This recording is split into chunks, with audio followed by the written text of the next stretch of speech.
children wade in the water. God's gonna trouble the... Back for another week of Tiger Talk.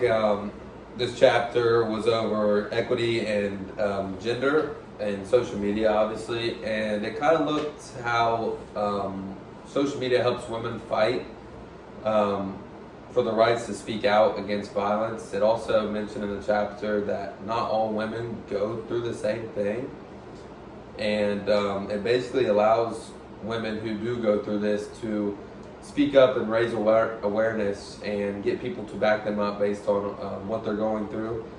And it kind of overall just show how social media can be an extremely powerful tool for activism and gender equality. So we're going to get started here. I'm going to ask Jameer a couple questions, and then he'll ask me a couple that I came up with, and we'll wrap it up. All right, so I got a question for Jameer based on the reading. Kind of came up with these questions, and what can we learn from online activism about gender equality? I think we can learn a lot from online activism and gender equality. As you've seen over the past few years, like BLM movement, the Me Too movement, it has pushed a strong message out there. Whether you think it's positive or not, it's pushed a really strong message, and they've seen a lot of great feedback from it, especially with like the two big ones, the Me Too and BLM movement.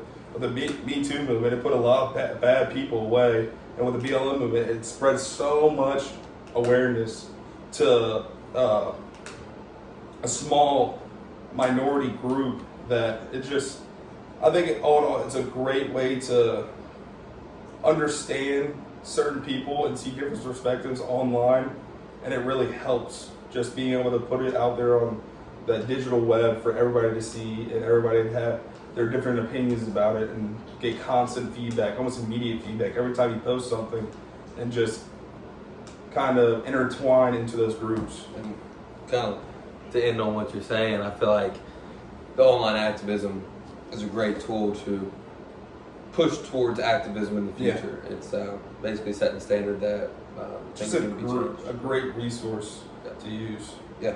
Whether it's a message you don't like, whether it's a message you completely enjoy, it's just having that space to talk freely and have people that may agree with you, disagree with you, and just a whole lot of different, and just like a lot of conversation. And conversation is great. Great. And well, I have a question for Matt. Why is it tricky to talk about women as one group in online activism? First thing that came to my mind when I saw this was it seems to generalize women as one group when all women share different experiences. Some women face problems, some don't. And if we generalize them into like one group online, I feel like we're leaving out room for differences in women, whether it's race, the class you were brought up in, culture you have, or anything like that. I feel like it just generalizes women too much. Yeah, I completely agree with that. I mean, like, you don't want to really generalize anyone, whether it be men, women, children, anybody of the sort, because everybody has a different story, everybody has a different perspective on life, everybody has a different upbringing, religion, race, like you said, and especially just in this certain instance, I feel like the more you generalize women, especially on online activism, the more you're going to do it in real life. Yeah. And you don't, it's almost like subconsciously, that's like nowadays people just put women in this group and kind of discard them, I feel like, and it's just kind of silencing them almost. Yeah. And without like them being able to speak, it just makes for a terrible, when there's no conversation, it just makes for a terrible situation in general. All right, another question for you, Matt. How does social media bring attention to violence against women? Since I think we're running out of time, I'm kind of shorten this up. So how does social media bring attention to violence against women? Yeah. It gives people a space to share their personal experiences. It makes experiences once private a public issue now. And with this, you're able to raise awareness, be able to find support, and have people back you up.